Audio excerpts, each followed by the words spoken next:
And you can laugh at it. So there's quite a bit here today. I think you'll be transported into a completely different realm. And so I welcome you to today's presentation of The Mountain.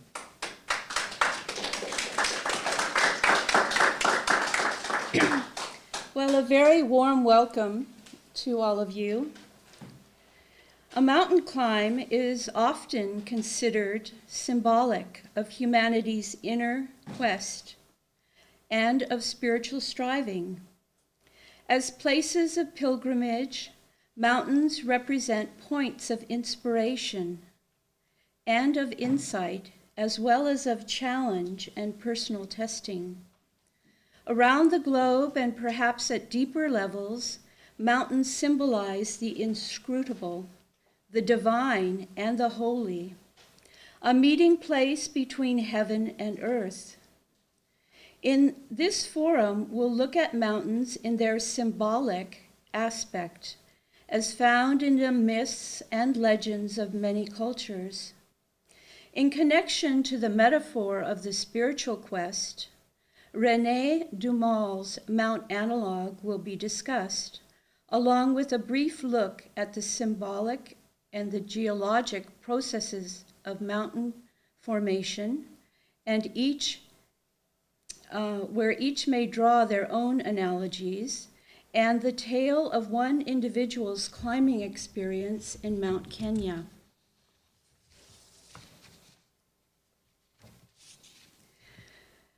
The aim of the Institute number 5 is in keeping with the theme of this year, universal symbols of transformation and renewal.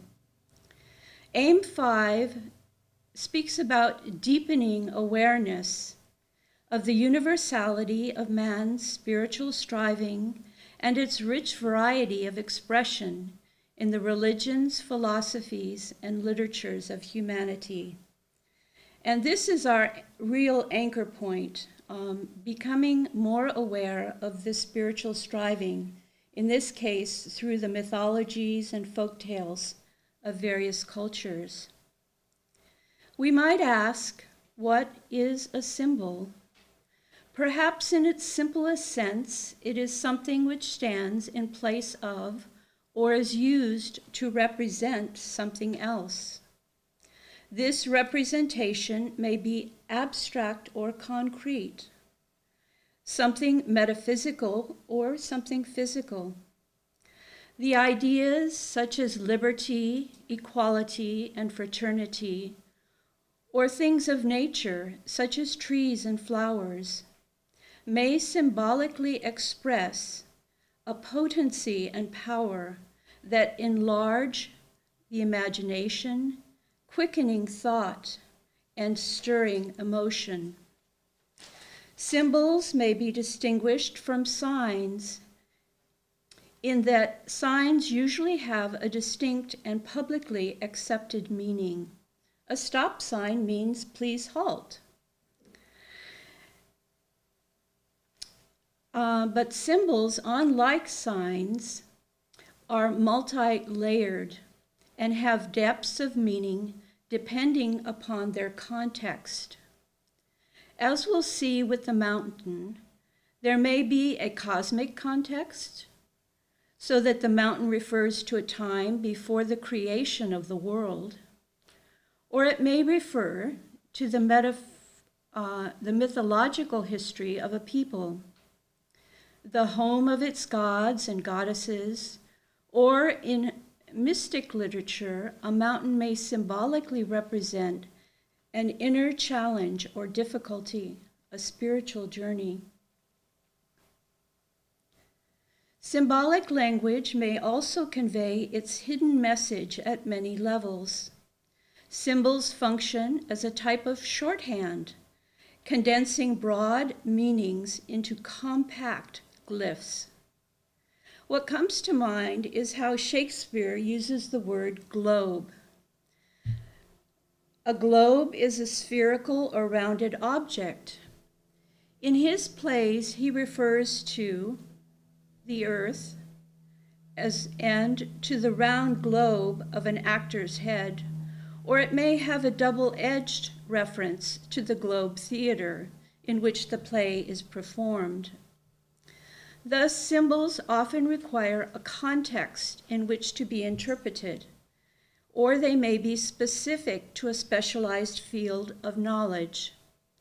In this, we think of symbols used in mathematics or in alchemy. The mountain is a symbol that is found universally in every culture. As quoted in the Dictionary of Symbols, the different meanings which have been attached to the symbolism of the mountain stem not so much from any inherent multiplicity as from various implications of each of its component elements, that is, the height of the mountain, the verticality, the mass, etc.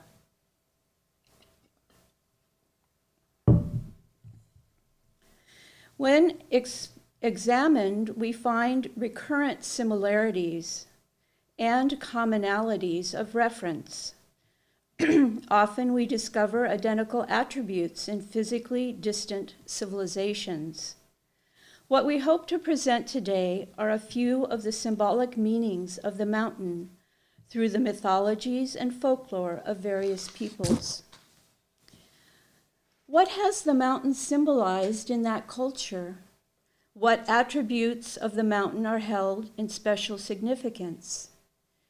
And then later we will look at René Daumal's engaging novel, Mount Analogue, to see a few of the writer's insights on inner mountain climbing.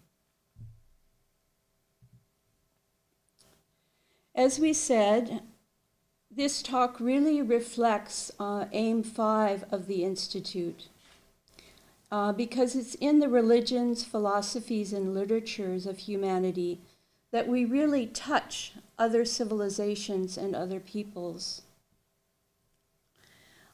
This opening slide joins two very different parts of the globe together. There's the legend of Sir Galahad and the Holy Grail, which has to do with restoration. And there is a picture on your right of a Sami shaman. And behind him is the sacred mountain. And in this context of mountain lore, it is through sacrifice that balance is restored to a situation. So the shaman provides the focal point from which to make things restored or balanced.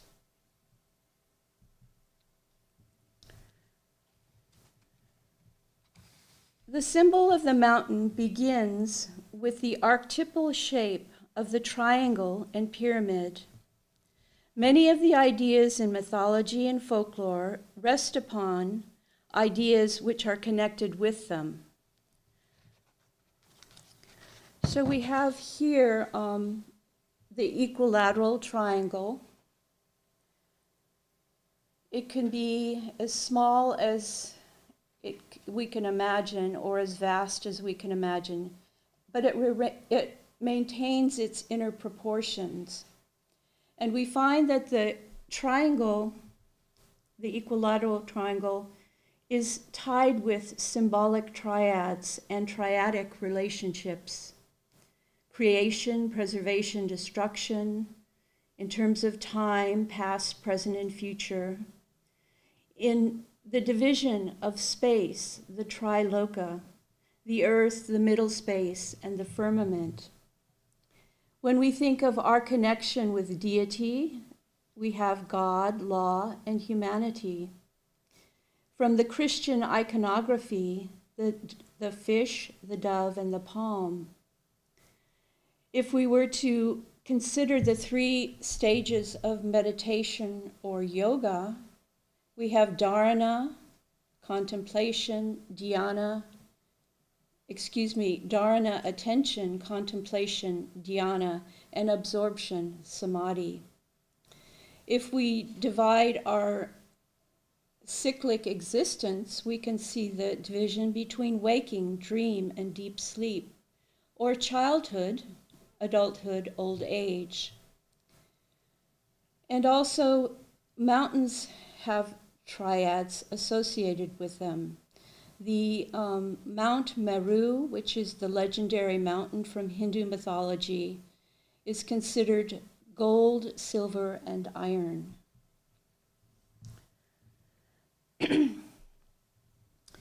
When we move from the triangle to the pyramid with its square base, it becomes more closely associated with the symbol of the mountain. Because of the key ideas of apex and base, the axis makes possible the idea of rotation. One myth from the Hindu tradition describes the Mandara mountain, used as a stirring device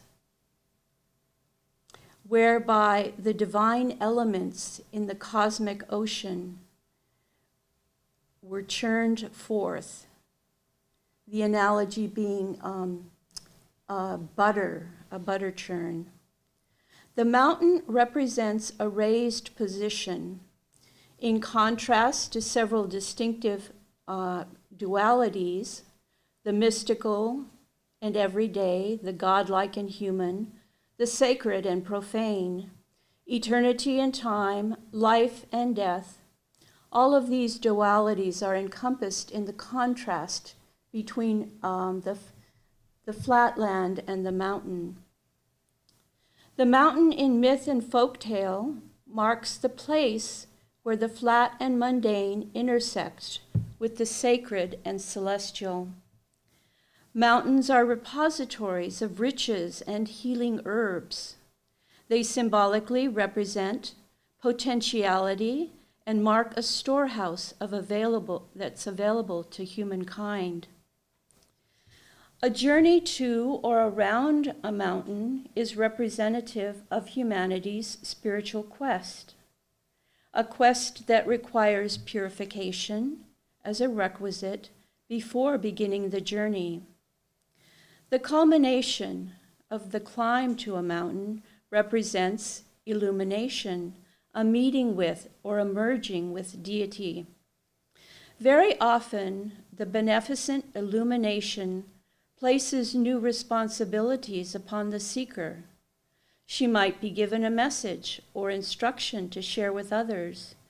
As every ascent has a descent, and as every descent an inner duty to share, the insight and commandments or the life-giving elixir of the immortals. In this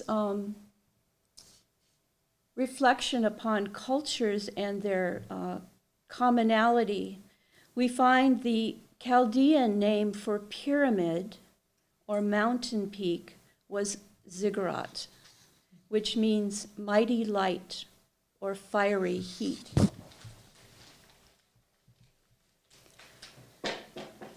In this depiction of legendary geography, we see Mount Meru, and on your right in the triangular shape is a close-up picture of the triangle that's very at the topmost point. This legendary geography is multi-leveled. It is both pre-cosmic, cosmic, and microcosmic. It is the time before time, and it plays a part in time. Meru, or sometimes referred to as Sumeru, is the Hindu sacred mountain. It is accorded special reverence as the home of the gods. It's called the Sunrise Mountain, which shines like the morning sun and is considered of gold and to be round like a ball. The birds on it have golden feathers, and its pillar, separating heaven and earth, the spine which sustains the world. It was at the very center of the cosmos. From its slopes, the river Ganga flowed down in 4 streams, and each of these ran towards one of the 4 cardinal points.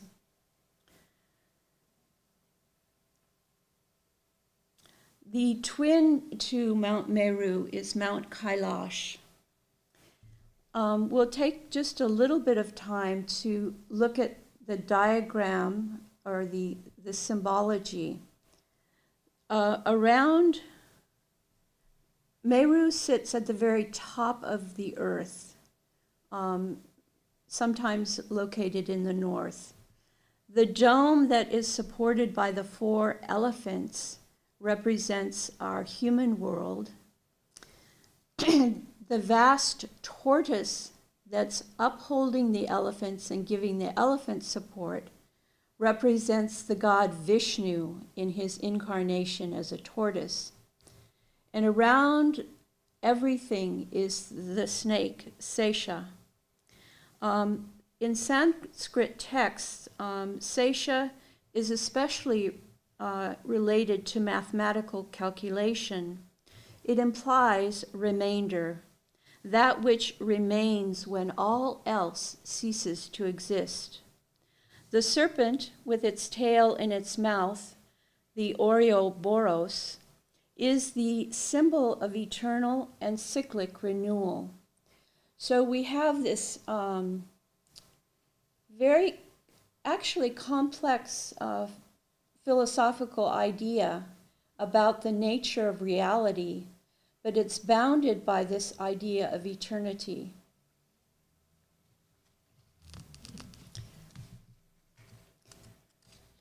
So what happens before life exists? We're going to talk about the component parts of this picture. It's called the churning of the ocean.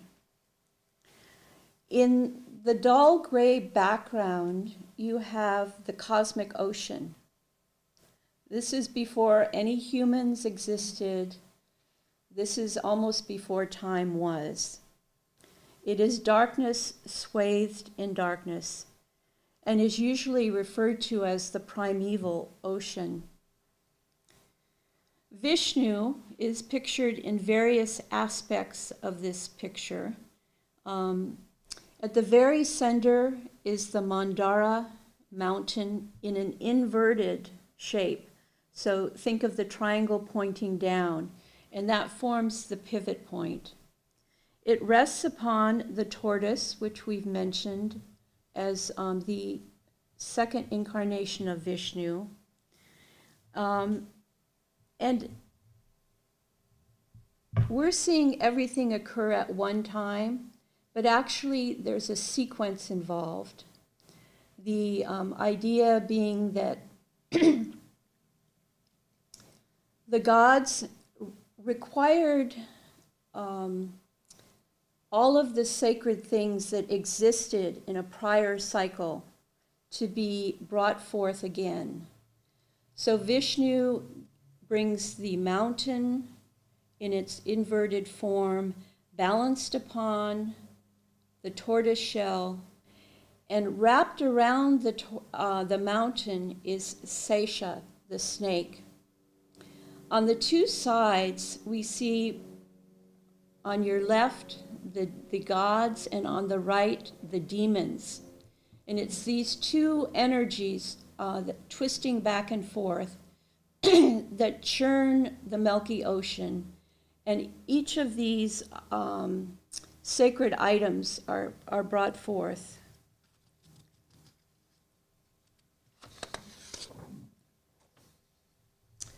The story itself has many tellings, so to say. This is another visual depiction. It's a story that's found in the Mahabharata, the Ramayana, the Bhagavata, as well as the Vishnu Puranas. So in the beginning, there was this darkness. It was the darkness of non-being. darkness enveloped in darkness. On the cosmic ocean, there was an egg that floated. Vishnu, as the Kurma, or the tortoise incarnation, was the first in the Satya Yuga, the first of the 4 ages. He placed himself at the bottom of the sea of milk. He made the base or the pivot of the Mandara mountain, and the gods and demons twisted the great serpent Visuki round and round the mountain, and dividing into 2 parties, each took an end of the snake as a rope and churned until they received the desired objects. So what were the objects that came from this churning? When Devavantari, the heavenly physician, emerged with a pot containing Amrita, the heavenly nectar of immortality, fierce fighting broke out between the Devas and Asuras, for each of them wanted to have that gift of immortality. If you look up in the right left-hand corner, you'll see a group of Devas and you'll see a group of Asuras. So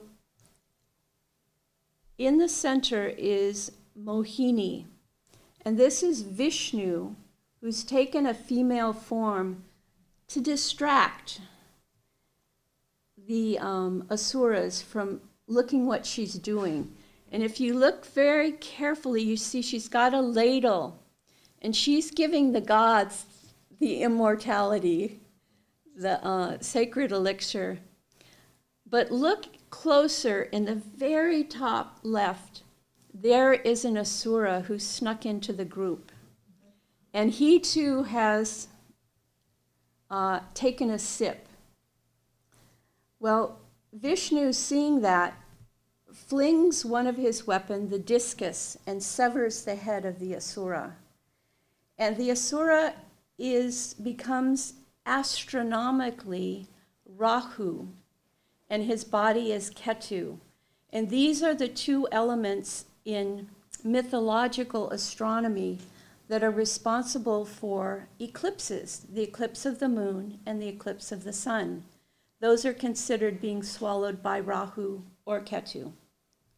So when we look at one symbol like the mountain, we see that all of these other things are connected with it. There's meaning and story upon story. Just to quickly go through what came out of this churning, obviously the Amrita, the elixir of immortality, was important and first. Well, it wasn't first in sequence, but I'm going to list it first. There was the physician of the gods who carried this cup. There was Lakshmi, the goddess of fortune and beauty. There was Asura, the goddess of wine. Chandra, the moon. Ramba, a nymph and a pattern of lovely and amicable women. There was a wonderful horse that became the model of all horses. There was a celebrated jewel, Kastuba. There was a celestial tree, a cow of plenty, a wonderful elephant, and a shell, the conch of victory, and the famous bow, as well as poison. And this poison is immediately taken by Shiva and held captive in his throat. And you often see pictures of Shiva with a blue throat, and that's the connection and how the story came about.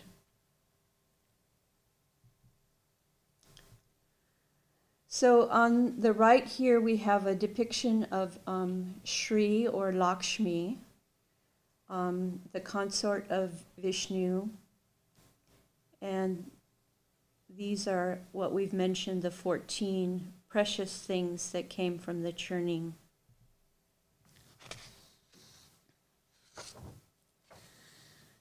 The mountain is connected with the world tree.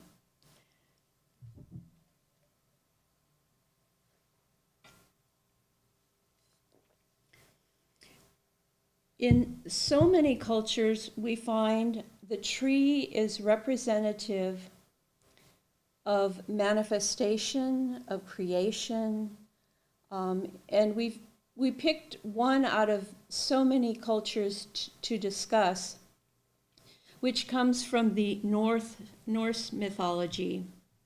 So on your left, you see the famous or well-known Yagdrastol.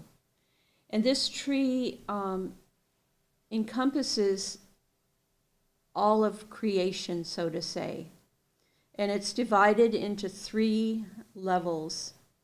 The middle circling part, you see a depiction of mountains and ocean, and around that is the snake, the Midgard snake. Above that you have the celestial realm, and down below you have the roots of the tree. And the tree itself, because it represents a manifested world, is eaten by these little snakes. We could call that the creation, the preservation, and then the destruction and renewal. In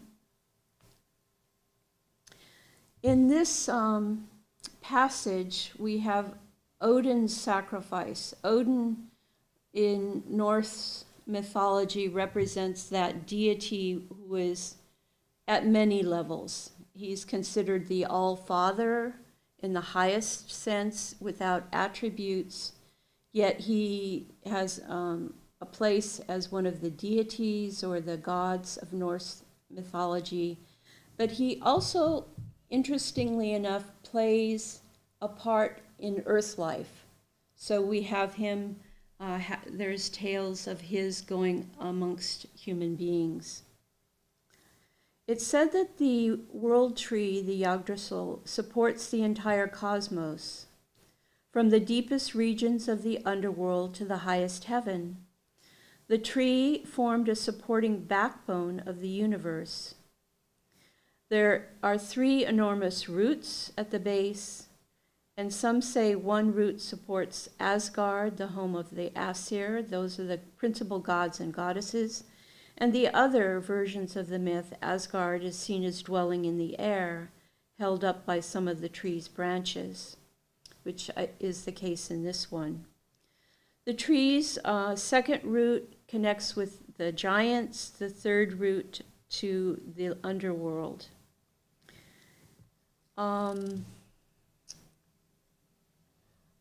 We should point out that this sacrifice of Odin's, it says, "I know that I hung on a wind-rock tree 9 whole nights with a spear wounded, and to Odin offered myself to myself on that tree, of which no one knows from what root it springs.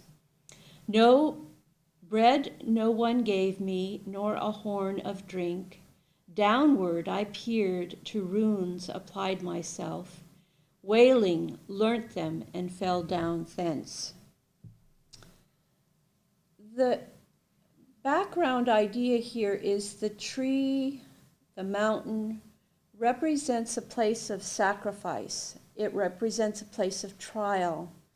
It's obvious to connect it with the idea of the crucifixion.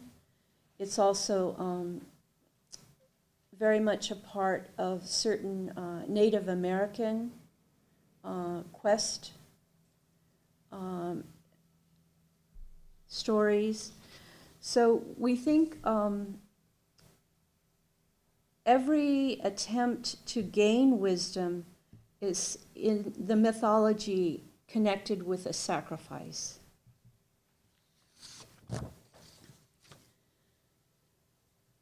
We often find that the mountain is associated with the navel of the world, or the axis mundi. So why would this be? Why is it found in so many traditions? In China, the Kunlun mountain; in Greece, Mount Parnassus, the temple of Apollo and the Muses, wherein to climb means to write poetry. And poetry and prose, as we mentioned earlier, represent a certain duality of expression. The Burmese have a mystical mountain, also considered a navel of the world. We mentioned previously Meru or Sumeru, which is sacred, I should mention, both to Hindu and to Buddhists. In Mongolia and Siberia, there is a sacred mountain which grew from the navel of a frog. And in the Hebrew and Zion, universe's navel represents a communication with God, a symbol of beauty and perfection. The photographic depiction on your right is taken from the temple at Delphi, and it represents the navel of the world there. So why are navels important? Why this symbolic attachment with mountains? Well, it's said that the center of something is sacred. The navel of the universe held the axis or support of the world. It was the root of the cosmic mountain or mountains on which the ark landed after the deluge. It was considered important to discover the Earth's center. In Native American lore, the center was sought as the source of the four winds. In Greek mythology, Zeus had sent out two eagles to fly in opposite directions and at the same speed to discover the exact center of the earth. And those birds met at Delphi, where Apollo's temple was built, and the Omphalos, guarded by two golden eagles, was set up. The navel of the world was also considered the seat of cosmic justice and the seat of the judges of the dead. So you have a connection here between really birth and death.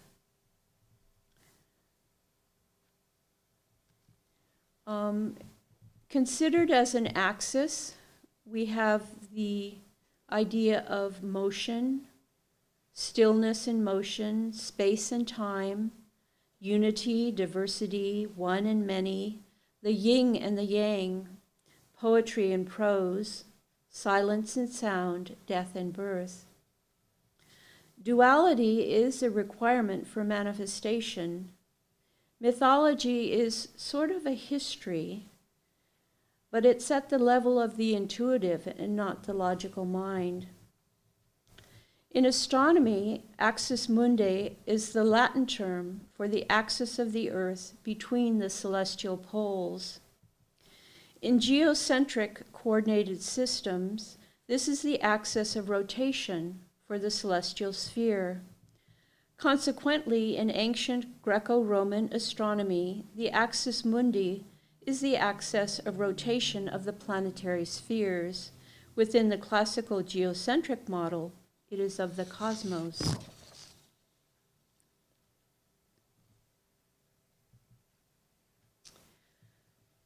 The mountain also symbolizes or represents contact with deity. Before you is pictured a drawing that was done, or an engraving that was done in connection with Mount Sinai. And below you have the peoples of Israel, and somewhere up in that massive explosion of light and lightning is Moses receiving the Ten Commandments. Sacred mountains are often seen as the site of revelation and inspiration. Mount Sinai is an example, as in this is the site where the covenant is received or revealed to Moses. Mount Tabor is where it it is supposed that Jesus was revealed as the Son of God. Muhammad is said to have received the first revelation on Mount Hira, and mountains' roles as places of revelation and transformation extend in many cultures.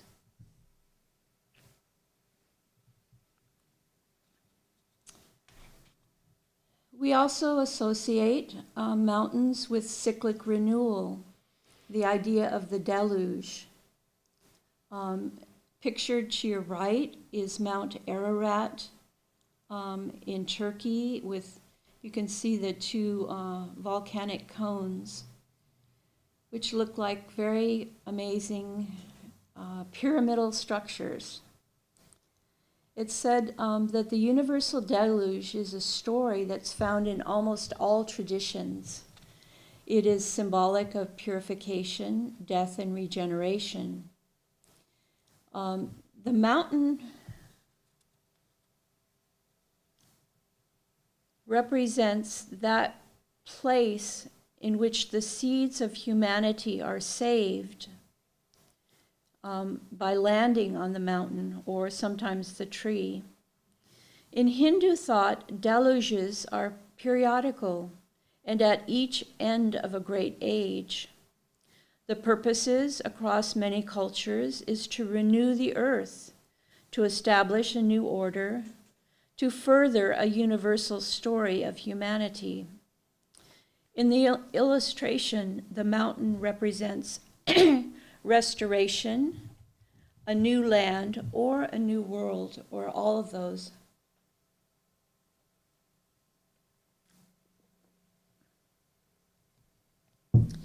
In the Babylonian myth, a storm is sent by gods that raged for 6 nights and 6 days. Only on the 7th day did the waters retreat. And the only person saved was a certain man and his family, his servants and his field laborers, and with them the seed of every kind of life. Their ark rested on the Nistir mountain. We find the same story in Brazil and also in Greek mythology, as well as in the Old Testament. So we've talked about the mountain as a symbol, but what about the dwellers on the mountain? In Chinese, the dweller on the mountain is a wise person, a sage, one who has retreated from the world yet remains a teacher. The Chinese character in the middle of this slide shows the character for man and mountain, and together they're said to represent the character of the wise sage. It's a compound, man, person, and mountain. The sage lives high in the mountains, the mountain man, the hermit, the recluse. All of these ideas represent the fruition of wisdom. The man mountain also represents the sage, the guru, the guide. It is a voice upon the mountain that wisdom comes to people. Thus, we think of Jesus as speaking the Sermon on the Mound, or Moses as he revealed the commandments from Mount Sinai. This combination of man and mountain in this Chinese glyph is said to represent the immortal. And on the left-hand side of the screen are the 5 cardinal points. If we think back to that diagram of the prism or of the pyramid, the square base represents the 4 cardinal points, and the 5th represents that apex that goes from base to the apex, from the base to the apex.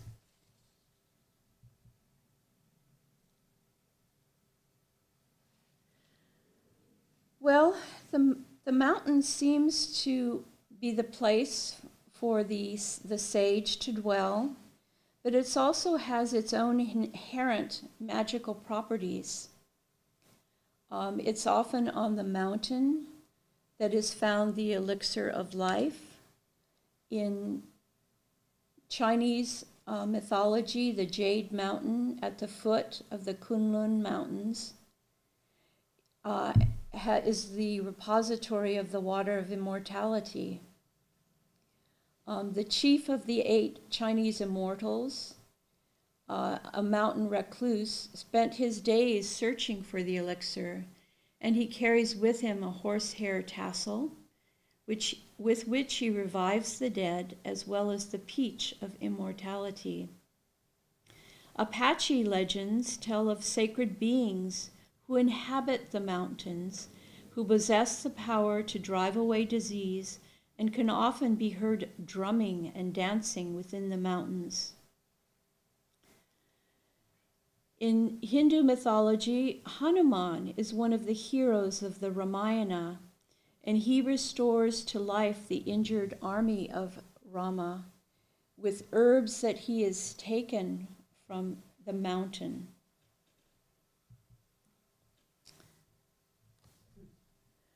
Yes. So Hanuman was instructed by Jambavan to go towards the mountain. We think the little red dot is Sri Lanka, the place of the great battle of the Ramayana. Jambavan urges Hanuman to go towards the mountain, and you can see the star, it's up in the Himalayas. He urges him to go to the mountain by the name of Himavan. There he will find a peak which is golden in color. It's said that Kailasa is next to it, and between these 2 peaks is a third one, rich in a special healing herb. There are herbs, these herbs, referred to as the Sanjivani, they glow in the dark and they illuminate their surroundings. There's 4 herbs that Hanuman is told to search for. One will bring the dead back to life. The other will heal all wounds, called the remover of arrows. One restores this color to the skin, and the other is called the restorer of skin. Well, he's requested to gather these herbs, and since lives depend upon it, he quickly expands his size, and being the son of Vayu, he's swift as the wind in his task.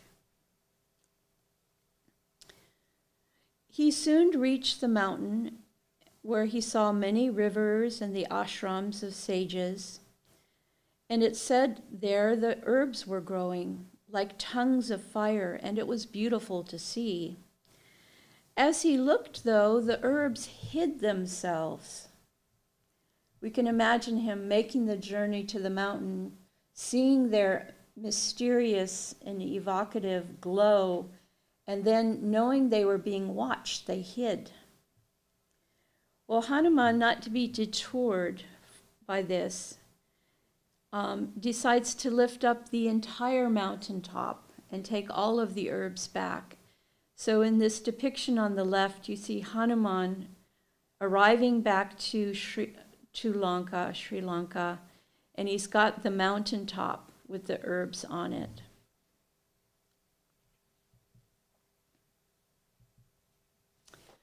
The mountain also symbolizes potentiality.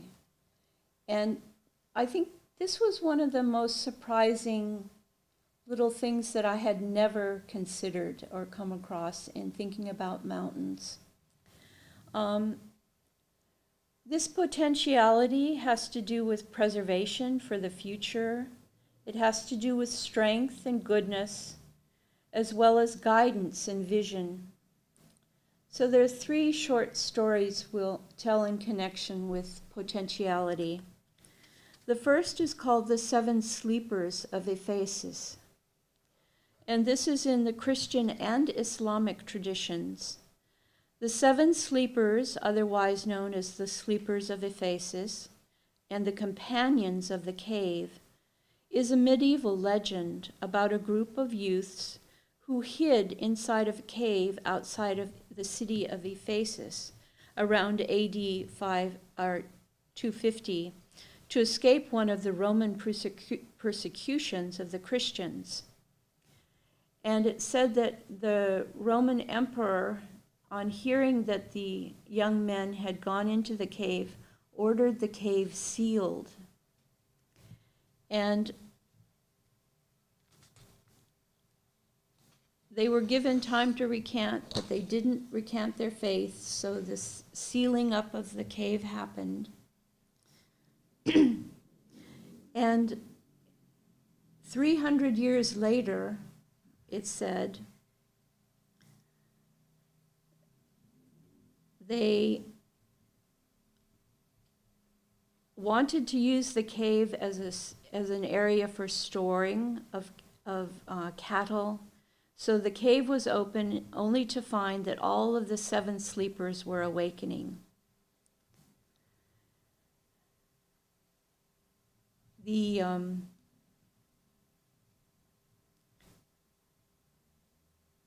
7 sleepers, when they arrived back at the city, were astonished to find that the environment that had been non-Christian had become Christian. So what does this represent, these sleepers within the mountain? We've talked about the mountain shape. We've discussed the outside of the mountain, the magical herbs, the healing properties of the mountain air. But the inner mountain, this interior space, it's hard to say, but it seems to represent a period of death, a period of withdrawal. These 7 represent an energy of faith that is taken away and then restored. And in the middle picture, we have King Arthur. And apparently, King Arthur is never died. He is sleeping in a mountain somewhere, ready to rise to the call of duty on behalf of England. So in this figure, we see that the mountain's potentiality is for leadership, someone who is going to come to the forefront in time of need of a people. And the third depiction shows 2 angels, or one angel pointing out to an individual, the New Jerusalem. And this is taken from a passage in Revelation. Quote, "And he carried me away in the spirit to a mountain, great and high, and showed me the holy city, Jerusalem, coming down out of heaven from God." This represents revealing of the future. So the potentiality of going to a mountain has a revelatory consequence, that one can see what is to come.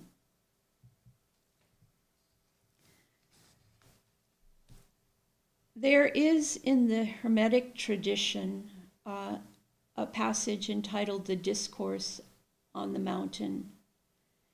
And in it, you can see the individual having liquid or something poured upon his head. In it, you see a ray of light descending and a dove. You have the instructor there with the horn pouring out. And it said that this doctrine of regeneration had to do with a restoring of the good, of life and light. In this discourse, Trismegistus speaks to his son and tells how knowledge will be replacing ignorance, joy will drive away sadness, continence incontinence, endurance concupiscence, justice injustice, generosity cupidity, and truth will replace deceit. I have a series of slides next which show how the idea and symbology of the mountain is transferred into the architecture of the globe. And so to say, the mountain becomes recreated in architecture. The heavenly order is mirrored on earth. The microcosmic mirrors the macrocosm. And it's seen in metallithic structures around the globe. This mirroring is creating a bridge between the divine and the human. The center is sacred and the expression of a divine order through the work of initiated architects. So obviously, we see in these three pyramids of Giza the symbolic position of the mountain, the shape of the pyramid, and we are also told in other places that this is a mirroring of cosmic order as they relate to the heavens, the belt of Orion. In this depiction, or photograph and depiction from Sanchi, we see the stupa as the great mountain top, and with it, its representation of enclosing wisdom, of enclosing the sacred.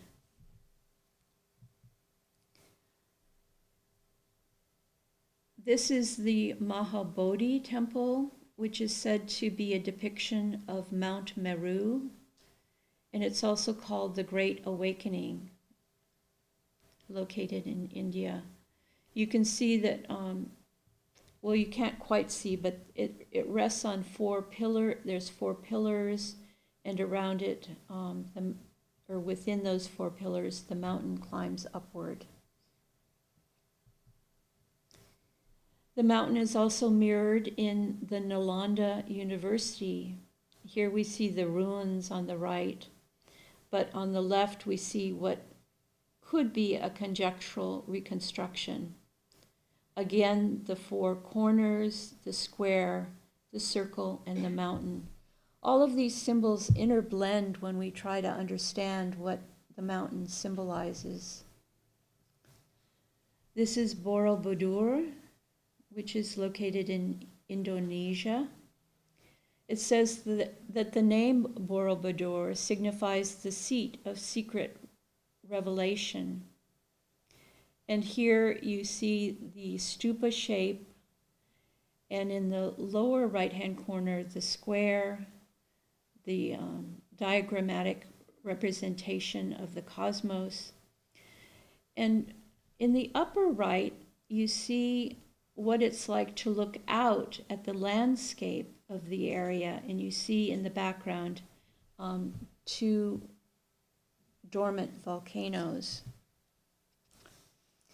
Turning to Teotihuacan in Mesoamerica, we see there's a depiction of the goddess and the tree, and we drew earlier the parallel between the tree and the mountain.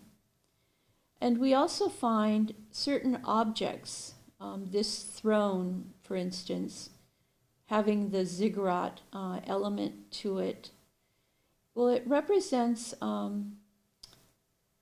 a mountain in a sense, that throne is a chair of authority, of sovereignty, and it also is connected with the navel of the earth.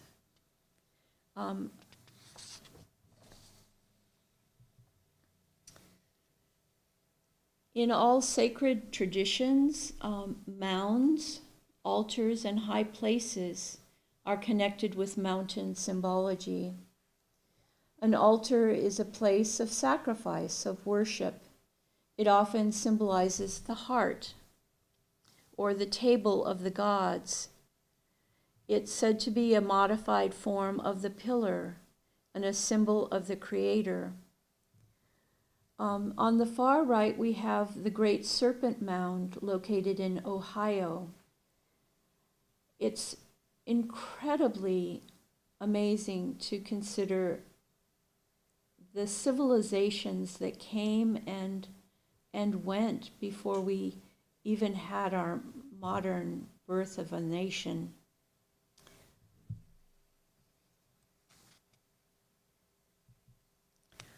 We'll now like to turn to discussing some ideas in Mount Analogue.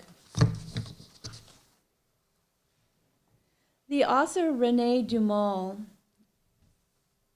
1906 to 1944, was a French writer of poetry and fiction. Mount Analogue was first published in 1952, 8 years after the author's death. What we sense in reading this work is the incredible dynamic of Daumal's thoughts. His insights concerning self-examination, the nature of consciousness, and the challenges and demands of the inner life are brilliantly and wittily presented in the novel. He was a student of Western and Eastern philosophy and had studied the ancient Indian texts in the original Sanskrit, as well as translating several into French. As was said of him in the introduction to the novel, quote, Daumal is one of the few men in this century to have combined Eastern and Western thought into something more valuable than a set of personal eccentricities, end quote.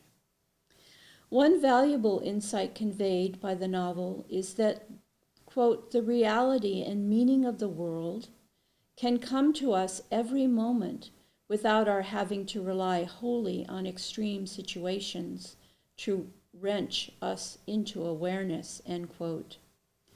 By this it is meant that deeper insights do not necessarily require exceptional or extraordinary contexts. The storyline of Mount Analogue follows a band of travelers who make a spiritual venture to an island mountain. It is said to reflect Daumal's own attempts at reaching deeper levels of consciousness. Because of this, he is able to touch upon the beginner's dilemma, which include the questions, 1, how do I know for sure that spiritual states of consciousness exist or are possible of attainment? 2, where is the mountain? 3, who are one's fellow travelers? 4, what is needed for the journey? 5, after arriving at the mountain, what is needed for the ascent, and where does the ascent begin? 6, what are the new rules to follow, and what are they? And 7th, what obligations bind those who return from the mountain? What Daumal does is convey to the reader 3 ideas that seem utmost. It has to do with the continuity and community of seekers, the band that joins together that make the attempt at finding the island of Mount Analogue. What is the inner analogical meaning of the per diem or paradigm? And third, what suggestions are the suggestions about the hidden requirements of the journey?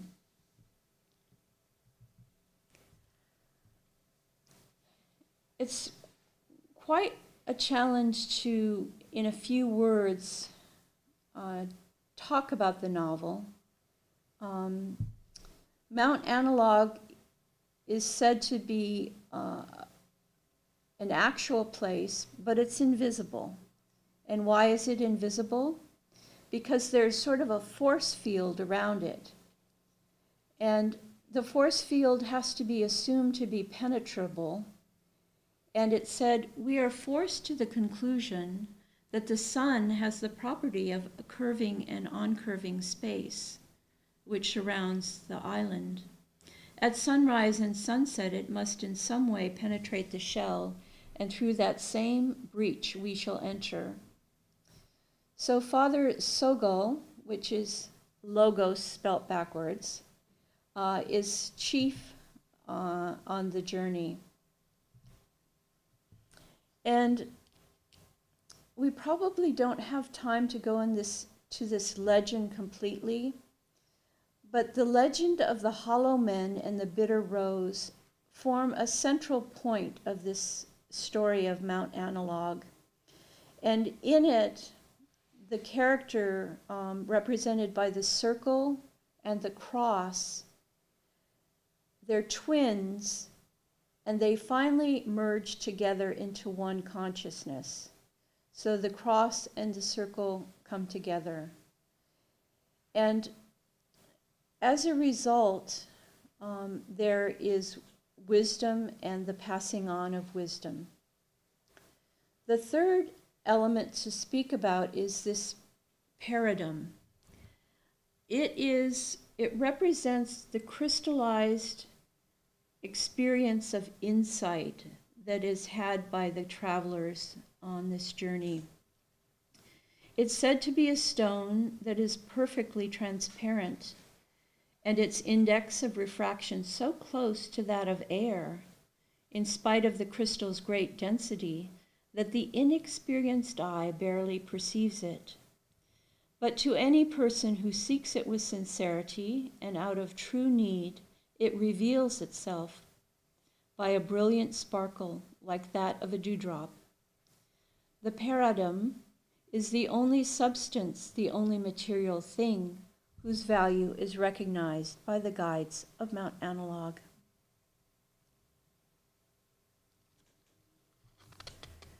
Well, we thought we'd wake you up with a mountain lore quiz, a little interaction. So, can anyone guess who is the patron saint of mountain climbers? We'll go through the questions and then give you the answers. What mountain is the possible resting spot of Noah's Ark? We got some clues earlier in the talk. 3, who was the Greek hero Prometheus was held captive on this mountain until he was released by Heracles. 4, the name of this mountain in Nepali means head in the great blue sky, and in Tibetan it means Holy Mother. 5th, how many mountains on Earth are over 23,622 feet above sea level? Is it 35, is it 88, or 109? And I have to say that my helper in getting this presentation together, when he was asked the question, he didn't know the right answer. So even the smartest math genius and person that we know, this is a hard one to get.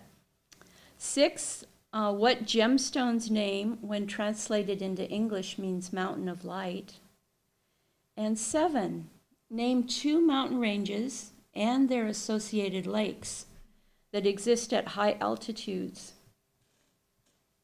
And the bonus is to name both the lake and the mountain range. Okay, what are the answers? I think we all got St. Bernard, right? And probably most of us got Mount Ararat. We've heard enough stories about Noah and where he might have landed. Mount Elbrus is in the Caucasus Mountain, and that is where Prometheus was chained to endure his time of trial. Very, very similar to Odin. Mount Everest, the Sagarmatha, and in Tibetan, we won't try to say that, Holy Mother. So the guess on number 5, how many mountains are above that height? 109. That was surprising. The famous diamond, which is now in possession of the royal family, cursed only to be worn by women, is the Kohinoor. You might have heard of that. And 7, we've got some possible answers. One, the top depicted lake is the Manasarovar Lake, which is high in the Himalayas, near the Kailash glaciers. And the one below it pictured is Lake Titicaca in the Andes that borders Bolivia and Peru. We opened with a picture of Mount Fuji. We'd like to close with another picture of Mount Fuji. This is the pilgrimage by Kano Monto Nobo. And we've done like a little cutout on the right-hand side. And if you can look down the mountain, that little stream, those are the pilgrims rising up. On the left and right, we have the sun and the moon. So we have this idea of the journey. The beautiful mountain draws the pilgrims to come and explore. And at the very top, we have 3 deities from the Buddhist religion. No talk is complete without a thank you to probably Wikipedia and Wikimedia, as well as many written sources. As was mentioned earlier, we have 3 speakers today, and 2 of them are going to be virtual. Our next speaker is Nari Miller. Nari was raised in Santa Barbara and took annual trips to the Sierra Nevada mountains with her family and friends. Since then, her undergraduate studies in geology at Williams College introduced her to much older mountains, the Appalachian. And her graduate studies at Arizona State University showed her much younger mountains in the northern Arizona area. She is currently teaching and finishing her PhD.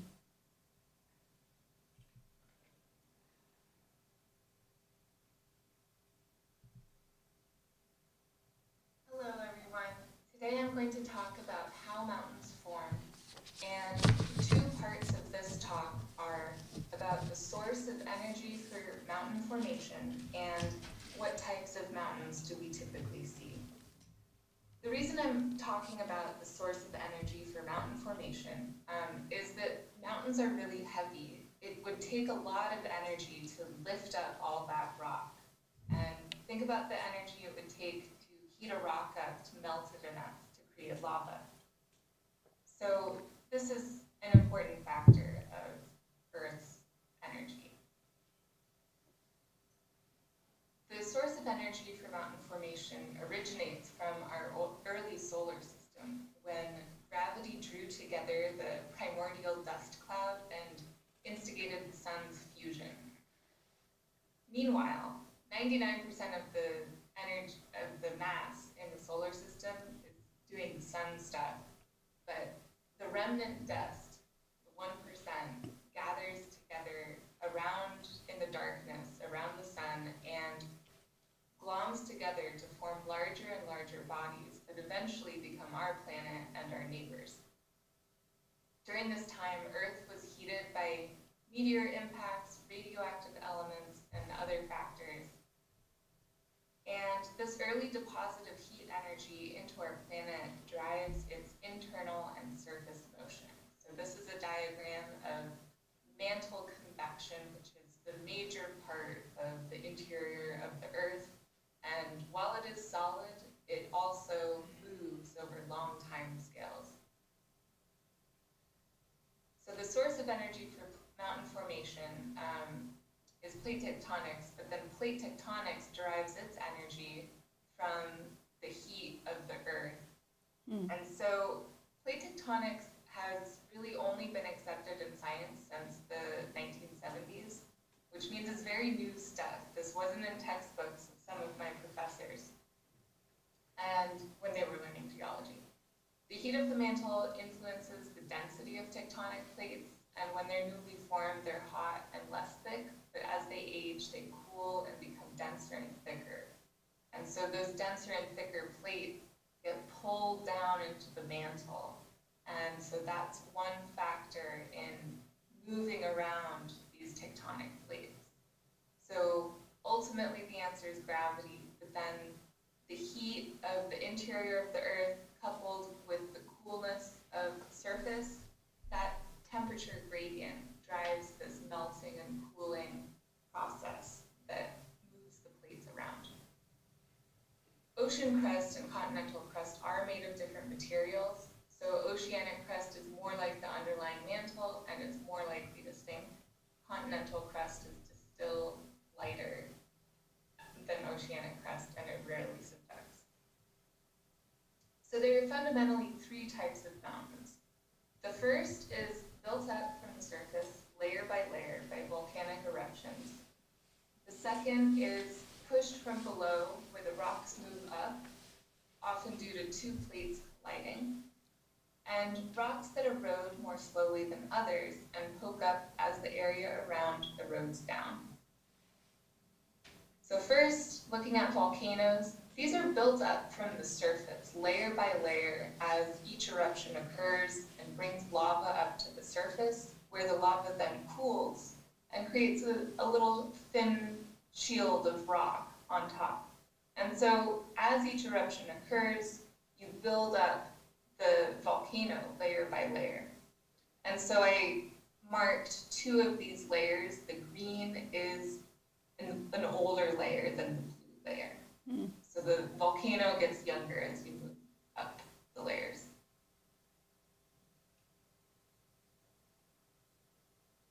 So there's two main types of volcanoes. A stratovolcano, here we're viewing Mount Shasta from above on Google Earth.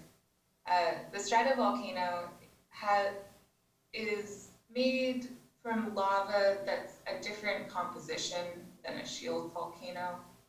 So this lava is much more viscous, it doesn't flow very far, and the eruptions that it has are much more explosive, they can be much more damaging. And as the lava piles up, it can create a much smaller, steeper landform than a shield volcano. And so these are the classic shape of volcano that we often draw.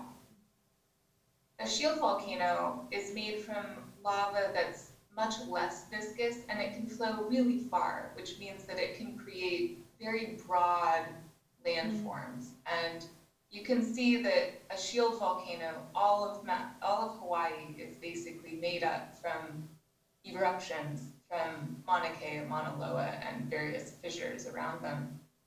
This land feature is 10 times the size of Mount Shasta. And these shield volcanoes can be incredibly high features. Mauna Loa and Mauna Kea, the mountain of Hawaii, if you view it from the depth of the ocean to the peaks, is higher than Mount Everest. So converging tectonic plates, this is a super complex diagram, but I just want you to view this upper part where when two continental plates collide, their boundaries crumple as the large masses move together. And so this is drawn from a scientific article reconstructing the crumpling of part of the Himalaya mountains. So what you're seeing here is how the rocks crumpled. Each rock is a different color, each layer.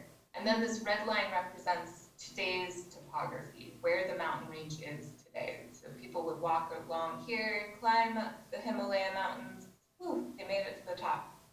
And then this gray zone represents the rock that's already been eroded. But you can see that there's these ghosts of massive folds up in the sky of the rock that could have been lifted up. And all of this erosion happens gradually, so it's not like the mountain was that high and then eroded, it's just it happens as the crumpling occurs. So the crumpling of material when two plates collide cause the plate to thicken and also cause some of the rock to be lifted up, while some of the rock is also pushed down. And much of the material lifted up is eroded while the mountains are still rising. So both of these factors cause the rock to rise. Some examples of mountain ranges that are caused by some kind of plate motion and convergence are the mountains above Santa Barbara. They have seashells in them. They used to be at sea level, but the activity along the San Andreas and associated faults have caused those mountains to get crunched a little bit. And so they're rising, 3,000 feet, that's pretty good. But the Himalaya mountain range also forms in that same manner, except the Indian subcontinent is going straight for the Asian continent. And that crumpling occurs on a much more massive scale.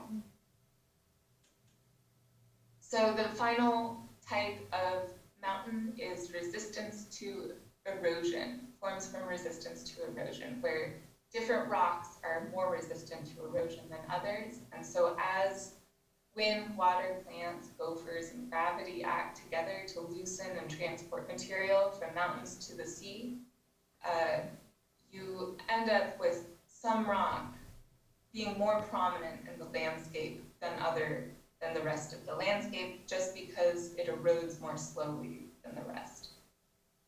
And so often volcanic rock is harder than sedimentary rock. So Bear Lodge here is an example of a prominent feature that used to be the same height as the rest of the landscape. It was buried underground, but now it's a prominent feature.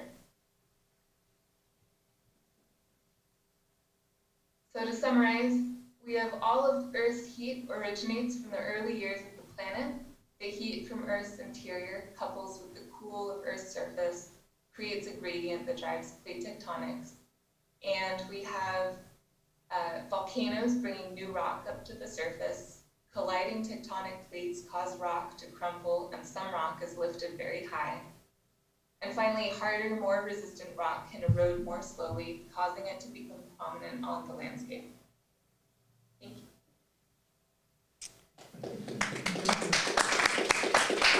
Our greatest thanks to Nari Miller. She's a natural-born teacher.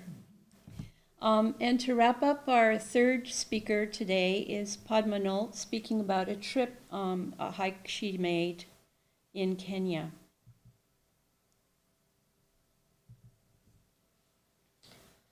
The unknown, challenge, change, and a fresh perspective. These are just some of the words that come to my mind when I think back to my trek to Mount Kenya, the second highest peak in Africa, which sits on the equator and is a steeper and swifter climb than the famous Mount Kilimanjaro. I would like to first introduce myself.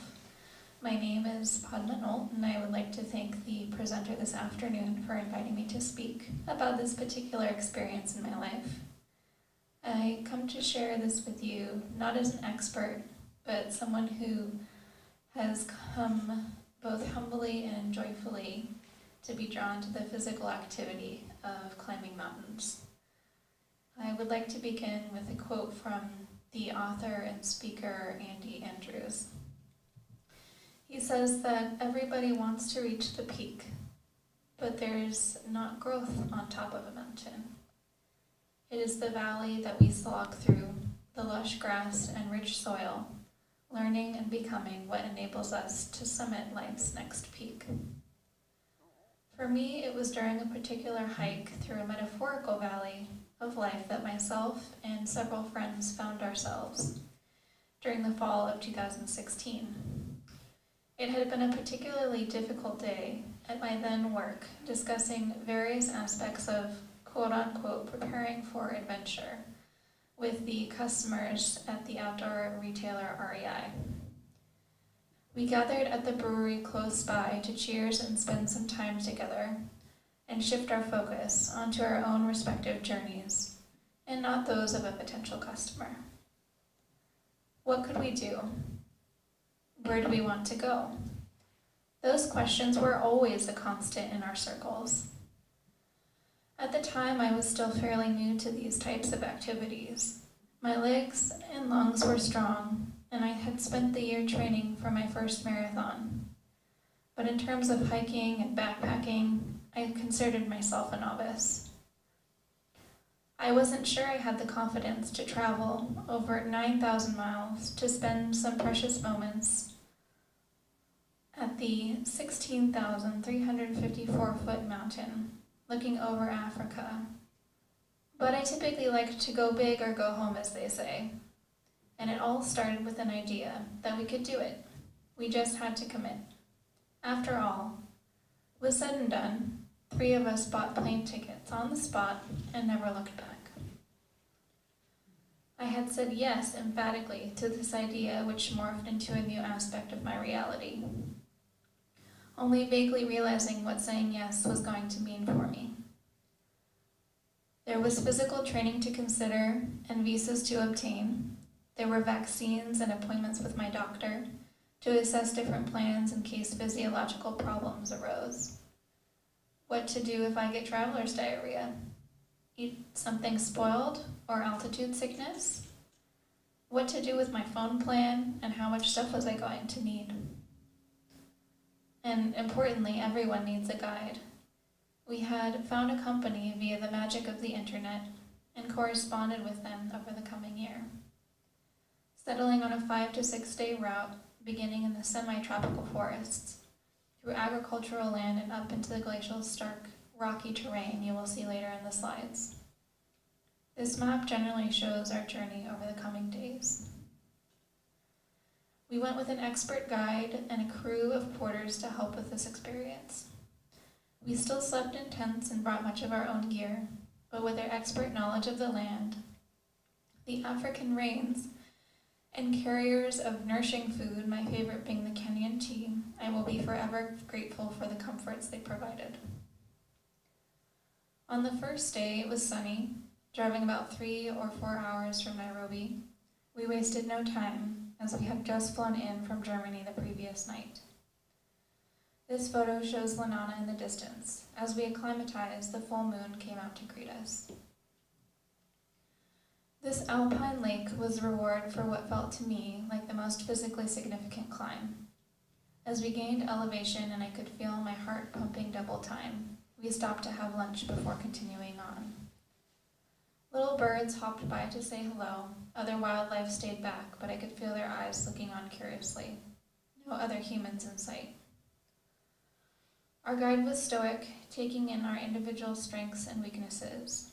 I could tell he planned as we hiked, constantly monitoring our surroundings, looking for opportunities to share his knowledge. Secret waterfalls and views of the intense valleys of this extinct volcano. The day before the ascent, the sunny tropical vibes had shifted to a twilight zone, slightly ominous as both my friends were feeling the effects of climbing, feeling nauseous and slightly headachy. It was cold and misty. Still beautiful, but it was a stark beauty. The lake in this photo is the famous Lake Michelson, formed by glacial erosion. When you see this lake, you know you are nearing Lanana. This is one of my favorite pictures. This evening, my friends sat under the giant ground cells, which live in the higher altitude zones of 10 mountain groups in equatorial East Africa.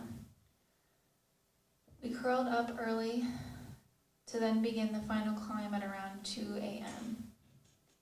I don't have any pictures of this time, as we were in full darkness until reaching our destination. I remember waking up, the cold on my face and in my limbs, the slippery rocks and the frost crunching underneath my feet. We rose up and up, steeper climbs led to bouldering. This was the first time so far I recognized my own mortality. If I fell, That would be it. No big deal, right? Taking a short breath in, I kept my eyes upward, shining my headlamp in the direction of my fingers and feet until we reached the top, privy to only the immediacy of my body and its correspondence with the earth beneath me. Until at last I saw several flags, the first remnants of other people we had seen since we started our journey.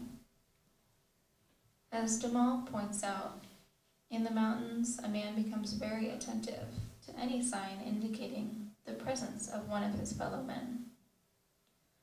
As we crawled to the top, water flowed from my eyeballs, and a smile cracked across my pink cheeks. The sun began to make its way to the horizon, and we all sat in silence, hugged each other, and respectively looked on. Across the way we could see the mighty Batian, the highest peak of Mount Kenya. We did not stay for too long, and the natural dynamic nature of the adventure pushed us along. After about 15 minutes, another few travelers arrived and we greeted them, cheering them for making it to the top, and began our way back down to the next portion of the mountain. Part of me feels like it was more difficult coming down than going up, both mentally and physically.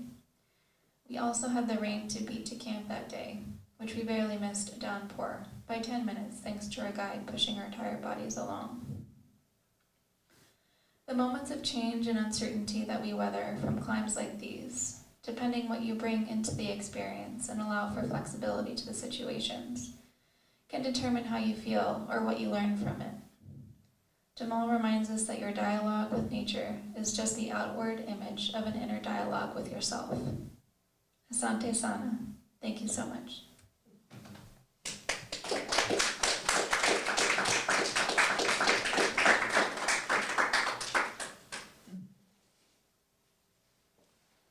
Well, we now have time for your questions, and I'm just going to sit by in case anybody tries to attack the stage. And Christine, thank you so much for a beautiful presentation. Also, greetings to all of our internet friends. As you know, the event today is being streamed, and several people are enjoying it because there's a little blog, and people are entering little chatty things. So just so that you know that. Okay. So we welcome your questions. What do you have today? If not, I do have a question. Maybe I'll just start then. You mentioned several things about the microcosm and the macrocosm being reflective. Mm-hmm. What is the mountain in human nature? In human nature, well, physiologically, I think it's the head. The head represents the pyramidal shape. Mm-hmm. The interior of the mountain is the brain, the mind. Obviously, the outside represents those qualities that come from a human being, mm-hmm. the excellences, so to say. Mm-hmm. Mm-hmm. Okay, thank you. I was hoping anybody has a question, let's use the mic. Question here. And you can take off your mask to speak. Thank you for such a beautiful presentation in so many ways with so much depth, and just loved all the mythology and visuals and explanations. Thank you. And everybody did a fantastic job. But one question that stood out to me from the presentation related to Mount Analogue was, what are the responsibilities or duties of one who's actually been able to go up to the highest part of the mountain? Would you like to elaborate on that? It's a very fine question, and it's a question I think Daumal very intensely felt the reality of. He was familiar with Platonic thought, the idea that the individual who leaves the cave of, say, ignorance, experiences the illumination of wisdom, is bound by a cord of duty, so to say, to return and help his fellows. Daumal also has a very interesting comment in the storyline, and I can't really convey how charming this story is. It's a very short read, but it's funny, it's poignant, it's insightful about human nature. But Daumal says that when we take a wrong turn and create a pathway that others might follow, we're obliged to go back and remove the markings of the path. And we can only speculate what he means, but if life is the search to find deeper meanings, we know that it's possible to take a side path, make mistakes, go in the wrong